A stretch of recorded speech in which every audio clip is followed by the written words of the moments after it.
BTC first semester के छात्र बाल विकास और सीखने की प्रक्रिया में एक चैप्टर है सांख्यिकी। सांख्यिकी में आपको इसका अर्थ, इसका महत्व, आंकड़ों का रेखाचित्र निरूपण, माध्य, माध्यिका एवं बहुलक ये पढ़ने हैं इसमें आपको, जिसमें सबसे पहले हम आपको सांख्यिकी का अर्थ और परिभाषा पर आपसे हम चर्चा करते हैं। स्टैटिक्स शब्द की जो उत्पत्ति है वह लैटिन शब्द स्टेटस या इटालियन शब्द स्टैटिस्टा या जर्मन शब्द स्टैटिस्टिक से हुई है।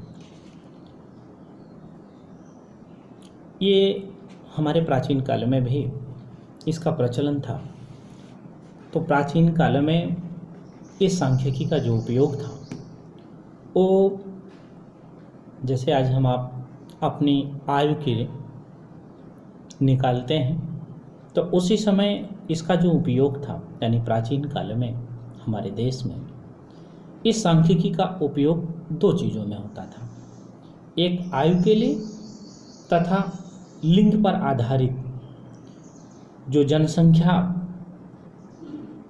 तथा राष्ट्र के धन एवं संपत्ति के प्रदत्त के संग्रह के लिए किया जाता था। यानी राष्ट्र में इसके डाटा संग्रह होते थे, यानी कैलकुलेशन होते थे कि कितने आयु वर्ग के लोग हैं और कितनी जनसंख्या है। तो उस आधार पर हम धन और संपत्ति से संबंधित प्रदत्त यानी एक डाटा संग्रह करने के लिए हम सांख्यिकी का प्रयोग करते थे। वस्तुतः समय के साथ इसकी परिभाषा में बदलाव आ गया, यानी इसका जो स्वरूप था वो जटिल हो गया। वर्तमान में इसकी बहुत सारी अनेक परिभाषाएं विद्यमान हैं, जिनमें इस शब्द के विभिन्न पक्षों तथा विमाओं पर प्रकाश पड़ता है। वर्तमान समय में सांख्यिकी शब्द का उपयोग मुख्य रूप से दो अर्थों में किया जाता है। तो जैसे सांख्यिकी हुआ, सांख्यिकी को हम दो भागों में बांटते हैं। पहला है संख्यात्मक पद्धति के रूप में सांख्यिकी और दूसरा जो है विज्ञान शाखा के रूप में सांख्यिकी। जिसमें सबसे पहले हम आपसे चर्चा करते हैं संख्यात्मक रूप से प्रदत्त, यानी ये संख्यात्मक रूप में सांख्यिकी का कहाँ कहाँ क्या क्या प्रयोग आता है। फिर उसके बाद हम आपसे विज्ञान की जो एक शाखा के रूप में इस सांख्यिकी का कितना प्रयोग हम करते हैं। तो अब आइए हम आपसे चर्चा करते हैं संख्यात्मक रूप से प्रदत्त सांख्यिकी में। जैसे बहुवचन के रूप में यानी प्लूरल सेंस में सांख्यिकी का तात्पर्य ऐसे प्रदत्त डाटा से है जिन्हें संख्या के रूप में व्यक्त किया जा सके। दूसरे शब्दों में आप इसको कह सकते हैं संख्यात्मक प्रदत्त को ही हम क्या कहते हैं, सांख्यिकी कहते हैं। एक विद्वान है, उनका नाम है बाउली। बाउली ने लिखा कि सांख्यिकी का अर्थ अनुसंधान के किसी भी भाग में ऐसे तथ्यों का संख्यात्मक कथन है जो एक दूसरे से कोरिलेशन होते हैं, यानी एक दूसरे से वो संबंधित होते हैं। और जब ये संबंधित होते हैं तो होता क्या है कि उन्हीं को हम, क्योंकि जैसे 1 2 3 4 5, यानी 1 2 3 4 5 क्या है, कोरिलेशन है। जैसे एक और वैज्ञानिक हैं, विद्वान हैं, गणितज्ञ हैं, रेवर, 2001 में उन्होंने लिखा कि साधारण अर्थ में सांख्यिकी का तात्पर्य ऐसी संख्याओं से है जो तथ्यों के प्रदत्त रूप से होती है। एक और है यूल तथा कैंडल ने सांख्यिकी शब्द की परिभाषा में अपना विचार प्रस्तुत किया कि सांख्यिकी से तात्पर्य, यानी सांख्यिकी से हमारा तात्पर्य ऐसे मात्रात्मक पद्धत से है जो स्पष्टतः अनेक कारणों से प्रभावित होते हैं। अर्थात इसको यदि हम विश्लेषण करें तो विश्लेषण में इसमें कुल 5 चीज़ें आती हैं, यानी परिभाषाओं से।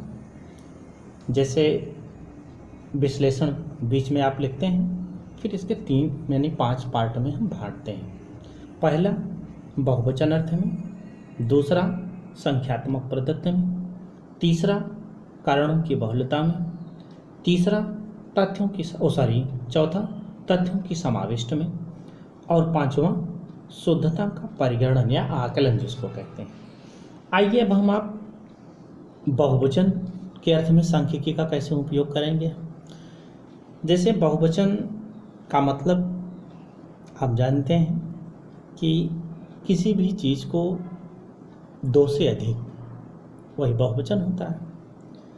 यहाँ सांख्यिकी शब्द का जो व्यवहार बहुवचन के रूप में किया विद्वानों ने, तो क्योंकि परिभाषाओं में शब्द व्यवहार एक वचन में नहीं बल्कि बहुवचन में किया जाता है। दूसरा आता है संख्यात्मक पद्धति। यह सांख्यिकी शब्द का व्यवहार संख्यात्मक पद्धति के अर्थ में क्या, क्योंकि संख्यात्मक पद्धति का अर्थ क्या है, आंकड़े। और आंकड़े क्या हैं, जिन्हें संख्या कहते हैं, नंबर या मात्रा या जिसको क्वांटिटी कहते हैं के रूप में ही हम व्यक्त करते हैं ना। जैसे 50 किलो, 60 किलो, 10 किलो, 20 किलो, ये हमारी आपकी क्या हुई, क्वांटिटी।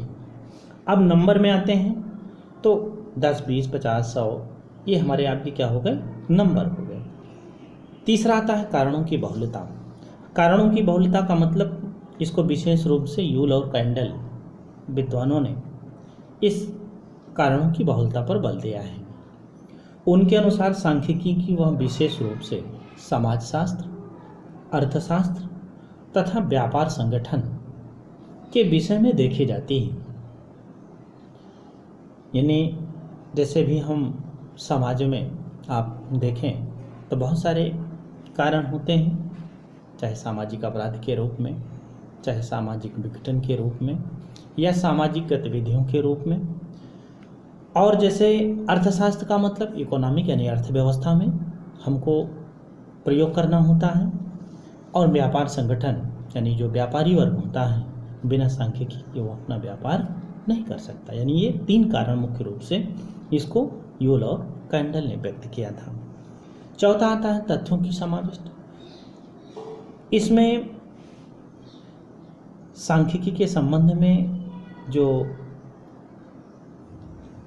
समविष्ट या संग्रह से उन्होंने व्यक्त किया, इस संबंध में व्यक्तिगत घटना से नहीं है, अपितु सांख्यिकी केवल ऐसे तथ्यों को हम कहते हैं जो पृथक नहीं बल्कि संकलन से संबंध हो या तुलनीय हो, यानी कंपैरेटिव हो, इसी को हम तथ्यों की समाविष्ट कहते हैं।